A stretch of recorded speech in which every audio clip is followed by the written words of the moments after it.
Bueno, en esta mañana quiero contarte una historia. No sé si es real o es ficticia, pero cuentan la historia de un hombre que era un pescador. Y cada mañana muy temprano salía a pescar. Si alguna vez has tenido la experiencia de ir a pescar con un verdadero pescador, tú sabes que eso se hace muy de madrugada. Entonces este hombre todos los días se levantaba muy temprano para pescar. Y una vez que terminaba de agarrar lo suficiente para el día y para sostenerse, regresaba caminando por el muelle. Y cierto día, al regresar, encontró a un hombre que parecía triste, que parecía solo, que parecía, no sé, una persona de la que él fue movido a compasión. Y entonces tomó uno de sus peces y se lo dio para que este hombre se ayudara, como solemos decir. Al siguiente día volvió a la rutina, fue a pescar, volvió a agarrar bastantes pescados, los trajo, y cuando volvió a pasar por el muelle, ¿qué creen? Otra vez se encontró al mismo hombre, que parecía triste, que parecía estar solo, y nuevamente su corazón fue movido a compasión. Tomó de su balde un pez y se lo volvió a dar. Bueno, pasaron 3, 4, 5, 6, 7 días. ¿Y qué crees que pasaba? Ahí estaba el Señor, el mismo Señor, pero ¿sabes qué pasó después de 6, 7 días? Ya no tenía una actitud compasiva o de humildad de pedir, sino que ahora exigía su pez. ¿Dónde está mi pez?, le decía a este hombre. Y quiero decirte que esa actitud refleja en buena medida cómo somos en nuestra sociedad. Somos una sociedad que le encanta exigir sus derechos, pero que con mucha facilidad evadimos nuestras responsabilidades. Somos una sociedad que le encanta pedir, pero poco somos para agradecer. Somos personas, hermanos, que queremos que los demás nos den y los demás nos sirvan, pero poco hay en nuestra voluntad la actitud de dar y de servir a otros. Y quiero decirle que esa forma de ser no solo es con las demás personas. Si lo reflexionamos bien, también solemos hacer eso mismo con Dios. Muchas veces partimos de la premisa de que Dios debe darme, Dios debe bendecirme. Yo voy a exigirle a Dios que cumpla sus promesas. Yo creo que Dios, cuando nos ve, mueve su cabeza y dice: tan pequeños y tan soberbios. Porque con mucha facilidad olvidamos quién es nuestro Creador, su grandeza, su poder, su eternidad, su señorío. Él dice y eso se hace, y no hay mano humana que pueda cambiar los decretos divinos. Pero con mucha facilidad se nos olvida que todo, absolutamente todo lo que recibimos, mis queridos hermanos y amigos, lo recibimos por gracia y por la misericordia de Dios a tu vida y a mi vida. Porque si Dios nos diera lo que merecemos, mereceríamos el justo juicio de Dios sobre nosotros y la ira de Dios sobre nosotros. Pero Dios, siendo compasivo, dice el apóstol Pablo en Romanos, ha pasado por alto los pecados pasados, y ahora en este tiempo Dios es amplio en perdonar, amplio en escuchar, amplio en abrir sus brazos y recibir a todo aquel que con una fe humilde viene a Jesús. A Dios a través de Jesús. Porque hay un solo mediador entre Dios y los hombres. ¿Quién es, hermanos? Jesucristo, hombre. Así que, hermanos, tenemos esa actitud muchas veces. Ahora, el Evangelio de Marcos, recuerden que estamos en la serie Encuentros con Jesús. Y ya vamos hoy en el capítulo 7 de 16 capítulos que tiene Marcos. Le animo a que esté leyendo Marcos, es un libro padrísimo, un evangelio muy dinámico. Parece que todos los eventos van ocurriendo uno tras de otro, que tienen enormes enseñanzas de fe para nuestra vida. Y el Evangelio de Marcos, hasta el capítulo 6, nos ha mostrado a un Jesús que ha sanado a multitudes de enfermos, que ha libertado a muchos que vivían oprimidos por el diablo, y que ha enseñado con autoridad la palabra de Dios. Lo sorprendente en la narración de Marcos es que a pesar de tantas buenas cosas que Jesús está haciendo entre el pueblo, en la sociedad judía está creciendo un fuerte antagonismo y confrontación hacia Jesús. En su propio pueblo donde él era oriundo, Nazaret, no creían en él. Y al comenzar Marcos capítulo 7, el evangelista nos narra una nueva confrontación entre Jesús y los fariseos y los religiosos de aquel tiempo. Dice Marcos que fueron de Jerusalén a Galilea, que no estaba cerca, solo para ver qué estaba haciendo este hombre Jesús. Y al principio del capítulo 7 hay una confrontación sobre una costumbre de limpieza ceremonial, donde los religiosos judíos enseñaban a las personas que para poder tener limpieza espiritual había que tener muy limpios los trastes donde cocinaban, los platos donde servían, y también se lavaban las manos, dicen algunos historiadores, que hasta 7 veces para que fueran realmente limpias. Y en aquella ocasión, ¿verdad?, están discutiendo sobre eso. Jesús les enseña que lo que contamina no es lo que entra por la boca. Dijo Jesús, lo que entra por la boca va y termina en la letrina. Lo que contamina, dijo Jesús, es lo que sale del corazón. Y entonces termina la confrontación. Hoy no voy a hablar de ese pasaje, solo lo quiero mencionar como contexto. Termina la confrontación y después de este evento se puede ver que hay una mayor intensidad en el rechazo hacia Jesús de parte de los líderes religiosos y buena parte del pueblo judío. Y entonces Jesús decide dejar por un tiempo la región de Galilea.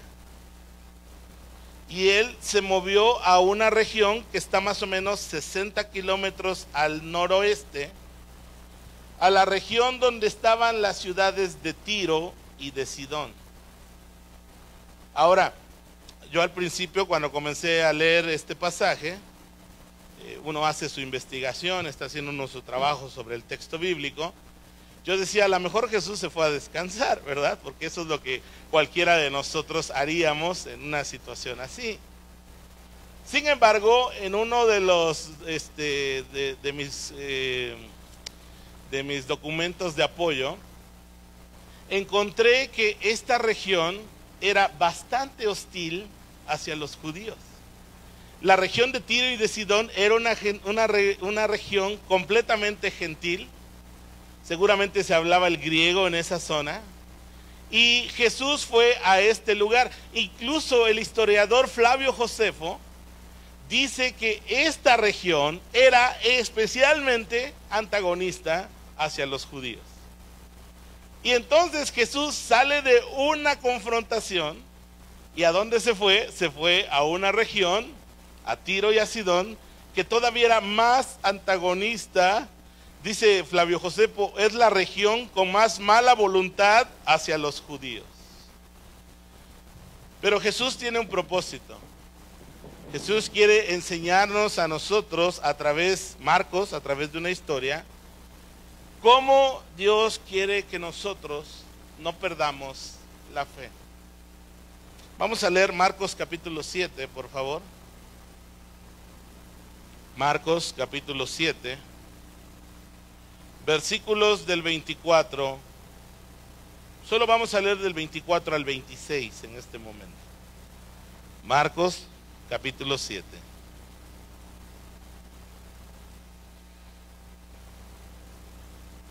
¿Ya lo tienen?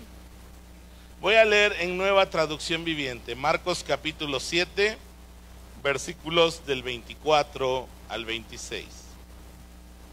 Luego Jesús salió de Galilea y se dirigió al norte, a la región de Tiro. No quería que nadie supiera en qué casa se hospedaba, pero no pudo ocultarlo. Enseguida, una mujer que había oído de él se acercó y cayó a sus pies. Su hijita estaba poseída por un espíritu maligno y ella le suplicó que expulsara al demonio de su hija. Ahí vamos a dejar la lectura. Sé que está interesante, ahorita vamos a ir a los siguientes versículos. Entonces el evangelista nos comienza a narrar esta historia. Y nos dice que Jesús se aparta, no quiere que nadie sepa dónde se está hospedando, pero el Hijo de Dios no podía quedarse así oculto, ¿verdad? Y la gente sabía, escuchaba de él, y finalmente se supo en qué casa se estaba hospedando. Y entonces Marcos nos dice que había una mujer de esta región. Algunos le llaman la mujer sirofenicia, porque esta era una parte de Fenicia. Era gentil. Yo te aseguro que no era judía, ni de sangre, ni de religión. Pero la fama de Jesús era tal que muchas personas en toda esa región habían escuchado de lo que Jesús era capaz de hacer. Dice aquí, enseguida una mujer que había oído de él se acercó y cayó a sus pies. Y el evangelista nos dice por qué. Su hijita estaba poseída por un espíritu maligno y ella le suplicó que expulsara al demonio de su hija. Aquí vemos, hermanos, una mujer con una gran necesidad. Todos los que hemos tenido la experiencia de ser padres, sabemos que hay aflicción, hay preocupación, hay dolor cuando algo les está ocurriendo a nuestros hijos. Todos los que hemos sido padres sabemos el dolor que sentimos cuando ellos se enferman, cuando ellos sufren. Jóvenes, escúchame, esto lo han vivido tus padres. Sufrimos cuando estás pasando circunstancias difíciles. Y también sufrimos cuando estás tomando decisiones que sabemos que van a lastimar tu vida. Sufrimos, lloramos, oramos, nuestro corazón se quebranta porque amamos a nuestros hijos, ¿o no, papás? Y el pasaje entonces nos hace percibir que era una situación que ya tenía tiempo.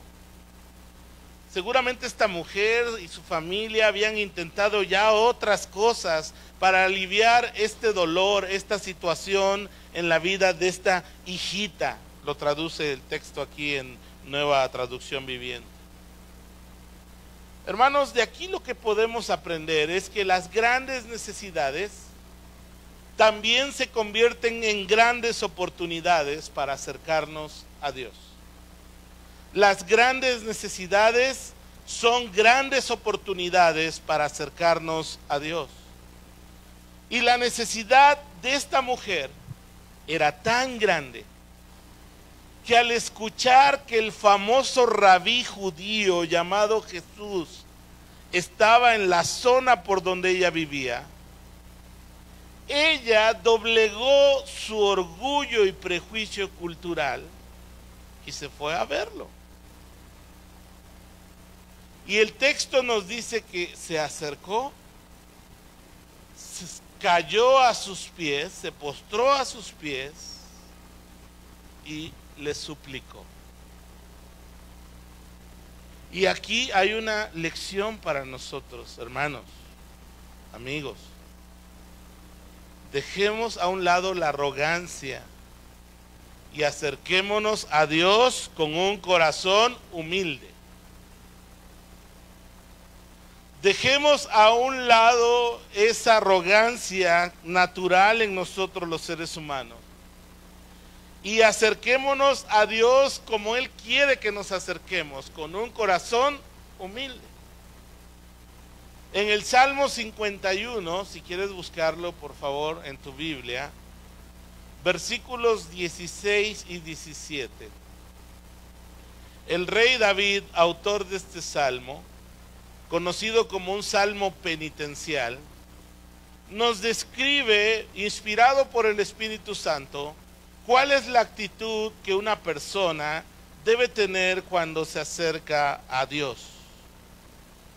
Salmo 51, versículo 16 al 17, en la Nueva Traducción Viviente la palabra dice así: tú no deseas sacrificios, de lo contrario te ofrecería uno. Tampoco quieres una ofrenda quemada. El sacrificio que sí deseas, escucha muy bien, es un espíritu quebrantado. Tú no rechazarás un corazón arrepentido y quebrantado, oh Dios. Entonces, hermanos,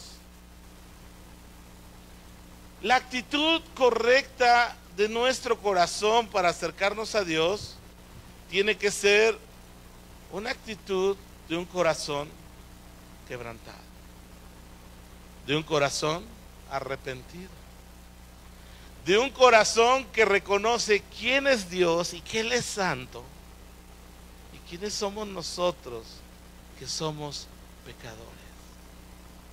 Y entonces esa actitud humilde, esa actitud de quebrantamiento, hermanos, amigos, nos pone en la perspectiva correcta y nos deja entender quién es Dios. Ponte a pensar, ¿quién es Dios? Creador de todo lo que existe, lo visible y lo invisible, sustentador de todas las cosas. Cada parte de tu cuerpo, cada parte del universo que conoces, cada parte de esta caniquita flotante azul en un espacio infinitamente enorme que no lo alcanzamos a entender, fue hecho por el Dios Todopoderoso que se ha revelado a nosotros a través de la Biblia. Ese es Dios. Y ahora, ¿quiénes somos nosotros? Somos polvo. Somos creación suya. Somos la vasija de barro que el alfarero hizo. Somos finitos, somos limitados. A veces nuestra mente es tan soberbia que cree que puede entender los más profundos misterios de Dios, pero mis hermanos, la verdad, uno quiere pensar en la grandeza de Dios y esta mente infinita, esta mente finita y pequeña no alcanza a entender lo infinito y lo grande que es este maravilloso Dios. Y lo más hermoso es que este Dios nos ama. Entonces, ahí está Dios y quiere que nosotros, a través del ejemplo de esta mujer, podamos tener la actitud correcta, no una actitud de soberbia, sino una actitud humilde, de venir delante de Dios y decir, tú eres Dios. Esta mujer quiebra su arrogancia cultural, nacional. Los judíos eran un pueblo conquistado. Para los gentiles eran una nación de segunda. pero ella reconoce que este maestro judío, este rabí llamado Jesús, hace cosas extraordinarias. Y entonces viene, se postra y suplica. Ahora, si uno no leyera los siguientes versículos, uno supondría inmediatamente que Jesús agarraría y diría: hija, vete, tu fe está al tiro, ¿verdad? Voy a sanar. Pero Jesús siempre nos sorprende. Vamos a leer los siguientes versículos, si son tan amables.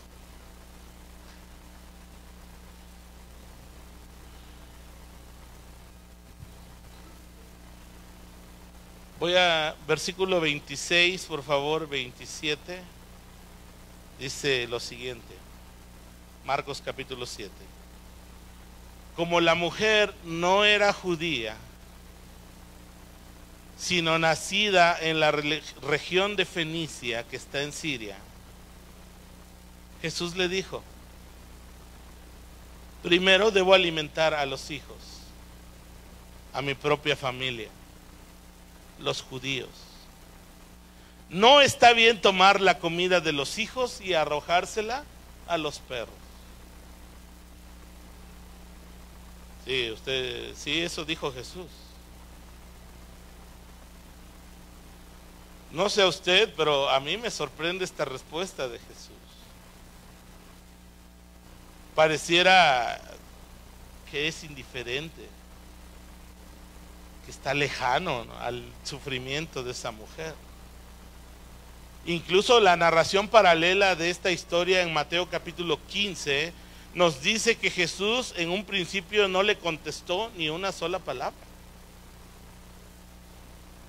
Incluso dice que los discípulos le dijeron a Jesús: Señor, ya despide a esta mujer que nos molesta con sus lamentos. Pero es que, hermanos, cuando hay una profunda necesidad en nuestro corazón, queda fuera la vergüenza, queda fuera. Nosotros acudimos a aquel que creemos que puede librarnos de lo que estamos pasando.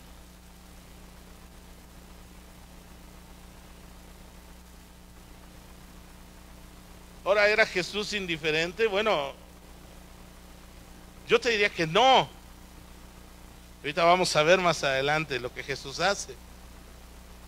Pero hay ocasiones en la vida donde no debemos perder la fe, aunque no recibamos la respuesta que nosotros quisiéramos. Hay muchas ocasiones que Dios guarda silencio, o que no responde las cosas como nosotros quisiéramos. Y es que, hermanos, amigos, en el cristianismo contemporáneo, muchos han distorsionado la imagen de Dios revelada en la Biblia por un cristianismo ligero, triunfalista, emotivo y del éxito.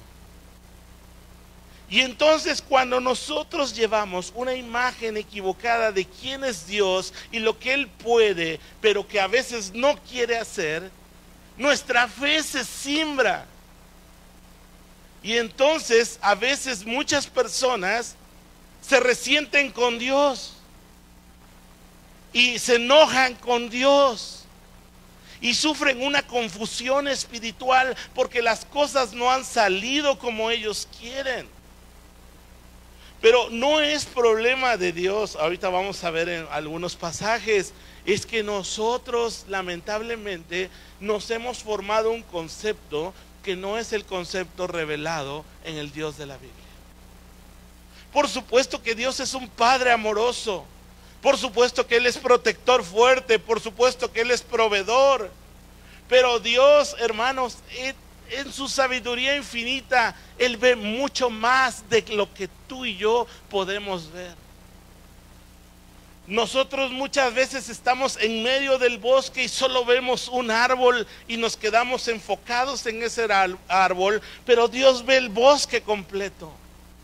Él vive en Él conoce el pasado, Él conoce el presente y conoce el futuro. Y sabes, lo que Dios me ha estado diciendo en estas semanas es que he perdido el enfoque y estoy mirando más lo terrenal y pasajero en lugar de mirar lo que está en la eternidad. Nuestra vida aquí, hermanos, es como neblina, va a aparecer un poco de tiempo y se va a ir. Pero las promesas de Dios son firmes. Y no solo son para esta vida, sino van a perdurar por la eternidad. Y la herencia que nosotros tenemos en Cristo es una herencia que la comenzamos a disfrutar hoy, pero que se consumará y llegará a su plenitud cuando Cristo venga por su iglesia. Y entonces, hermanos, este cuerpo que sufre, este cuerpo que se enferma, este mundo caído donde pasamos demasiados sufrimientos, terminará. Y esto corruptible, dice Pablo en Corintios 15, se vistará de incorrupción. Y entonces heredaremos el reino de Dios. Ahora, el problema es que estamos demasiado enfocados aquí a nuestro hoy. Y mire, no estamos preocupados por el pan de mañana, estamos preocupados por si voy a tener dentro de un año, y si me voy a ir de vacaciones, y si me voy a poder comprar el nuevo iPhone que sale en 3 meses, y si voy a poder tener esto y aquello. El mundo nos ha puesto una realidad que nos nubla la vista para poder ver la esperanza bienaventurada y gloriosa que tenemos en Jesús. Así que, hermano, volvamos y no perdamos la fe. Dios es bueno. Dios es amor. Y hermanos, aun cuando a veces Él guarde silencio, nuestra fe debe descansar en esa confianza de que Dios es bueno y de que Él nos ama. Cuando en las iglesias solo se enseña una fe motivacional, no sirve. A lo mejor sales bien prendido de la alabanza y qué bueno estuvo hoy en la prédica, pero cuando no está sustentada en la palabra de Cristo, tú sales y al poco rato estás completamente desinflado otra vez.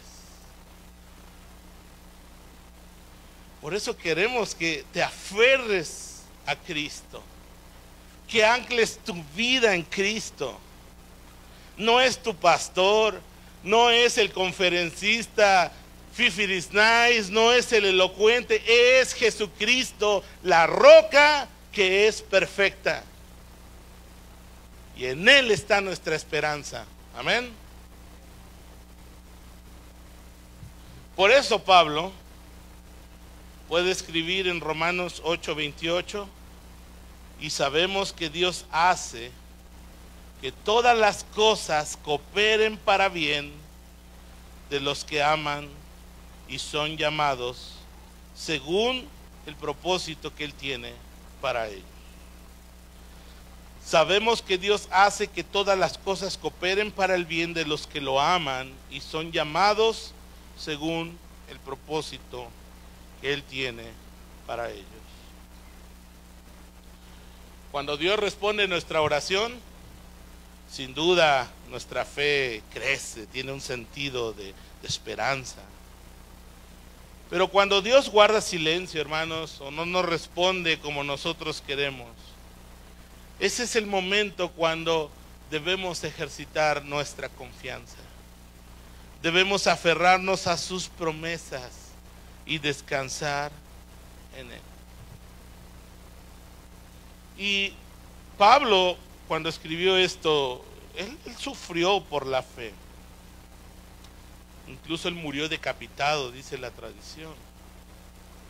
Y esas cosas que cooperan para el bien, por supuesto que son las bendiciones, las oraciones contestadas, los éxitos, pero también incluyen la persecución, la burla, la enfermedad, el dolor e incluso la muerte. En el capítulo 6 de Marcos, el evangelista nos narra la muerte de Juan el Bautista. No sé si usted lo leyó. Y ahora que estuve leyendo esos pasajes, yo decía, Permítanme un poco de locura, decía Pablo. Voy a hablar como ser humano cualquiera. ¿Un siervo de Dios se merece esa clase de muerte?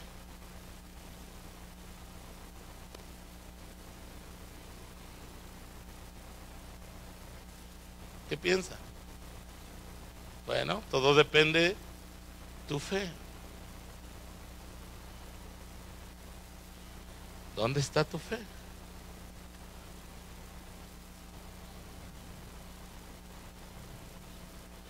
Porque cuando estamos enfocados en lo temporal, morir decapitado es una gran tragedia. Es injusto. ¿Cómo es posible que este hombre fue el más grande, dijo Jesús, de los profetas que hubo, y murió por el capricho de una mujer que lo odiaba, decapitado en la cárcel? Pero cuando tú conoces a Dios y confías en Él y tienes tu vista en lo eterno, morir por causa de Dios es un honor.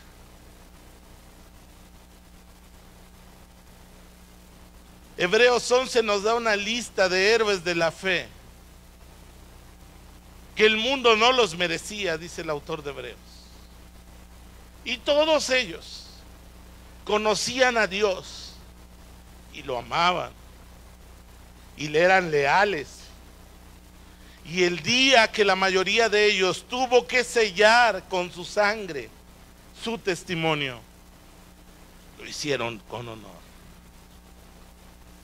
Los historiadores nos cuentan las primeras persecuciones del siglo I, el siglo II, hasta el siglo III. Familias completas eran devoradas por los leones en el circo romano. Nerón, cuando acusó a los cristianos, clavó personas vivas en estacas y luego les encendió fuego. Y murieron por causa de su fe en Jesús. Pero para ellos era un honor. Porque ellos sabían que era el paso para la verdadera vida, para estar con su Salvador, para realmente comenzar a vivir esa vida que nunca termina.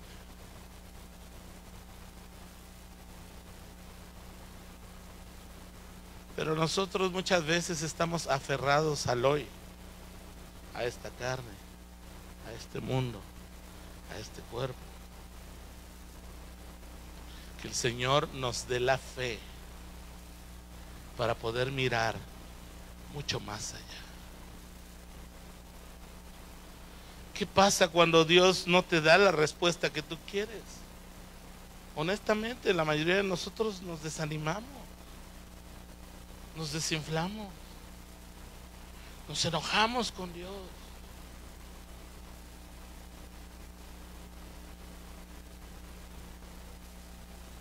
Nuestra familia ha pasado una prueba muy difícil.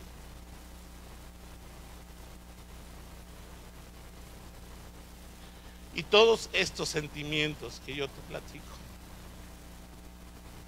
los hemos vivido.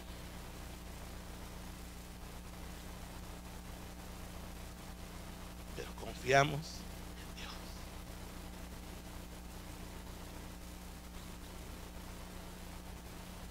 Siempre ha sido bueno. Siempre lo será. Y nuestra vida aquí es un lapso breve de tiempo. Volaremos a la eternidad. Para el hombre de fe, la mujer de fe, morir es ganancia. Morir en Cristo es un honor. Es nuestra esperanza. Así que, hermanos, no perdamos la fe. En el libro de Daniel hay una historia donde 3 hombres, Sadrach, Mesach, Abednego, ¿tú conoces la historia? Hubo un decreto del rey Nabucodonosor que todos debían inclinarse ante una gran estatua de él.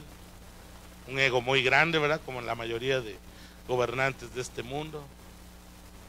Y ellos no se inclinaron cuando sonaron todos los instrumentos musicales y había que adorar.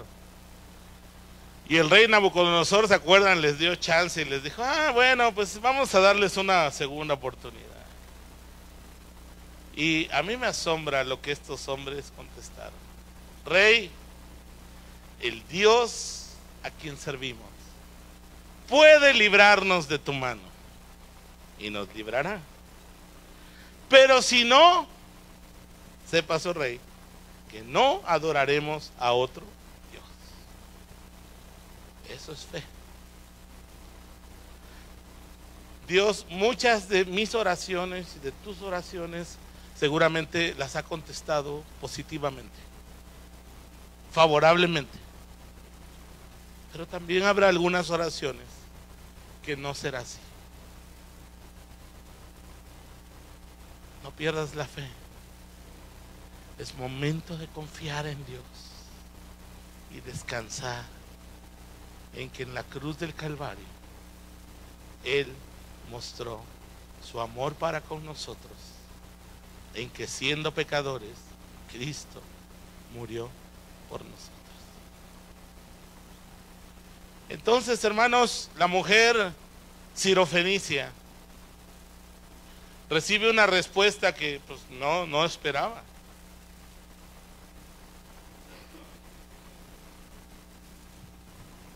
¿Qué hubieras hecho tú en lugar de la mujer sirofenicia? A lo mejor te levantas y te vas todo triste, toda triste. A lo mejor te levantas y te vas toda enojada con ese judío, que se creerá él, etcétera. A lo mejor todavía peor, te pones ahí mismo a reclamarle y a decirle que tú quieres tu milagro. Pero esta mujer nos muestra que ella tiene un corazón y una fe humilde. Versículo 28, por favor. Así que la comida no se le tira a los perros, se le da a los hijos. Y en el versículo 28 ella dice, es verdad, Señor, respondió ella, pero hasta los perros que están debajo de la mesa se les permite comer las sobras del plato de los hijos. Y Jesús se maravilla de la fe de esta mujer. Dice en Nueva Traducción Viviente, buena respuesta, le dijo Jesús. Vete a tu casa, porque el demonio ha salido de tu hija. Y cuando ella llegó a su casa, encontró a su hijita tranquila, recostada en la cama. Y el demonio, por la autoridad del Señor, se había ido. En esta historia el Señor respondió favorablemente. En muchas de las historias de tu vida, Jesús ha respondido favorablemente. Pero quizá hay algunas en las que no. Yo quiero animarte. No pierdas la fe. Porque la fe, hermanos, nos lleva, cuando está metida ahí en el horno de la prueba, dice la palabra que es purificada y sale mucho más preciosa que el oro. Así que en esta mañana yo quiero animarte, no pierdas la fe. El Señor es bueno. El dolor que vivimos en este mundo nunca fue su plan. Él vino para restaurar no solo a las personas, sino también a este mundo. Y cuando Él venga en su reino, no habrá más llanto, no habrá más tristeza, no habrá más dolor. Y toda lágrima será enjugada por el Señor. Así que, si en esta mañana estás afligido, si tu corazón está quebrantado, no pierdas la fe. Ven a los pies del Señor y confía en Él, porque Él es bueno y en su amor. Su palabra tiene promesas que te darán consuelo, y su espíritu traerá paz y esperanza en tu vida, porque Él te llevará a poner tu vista no solo en el presente, sino en la eternidad. Que la fe en Dios te lleve a alinear tu vida a su voluntad, que te permita descansar en Él y a poner tu mirada donde Él la tiene puesta, que es la eternidad. Cierra tus ojos y vamos a terminar con una oración. Señor, en esta tarde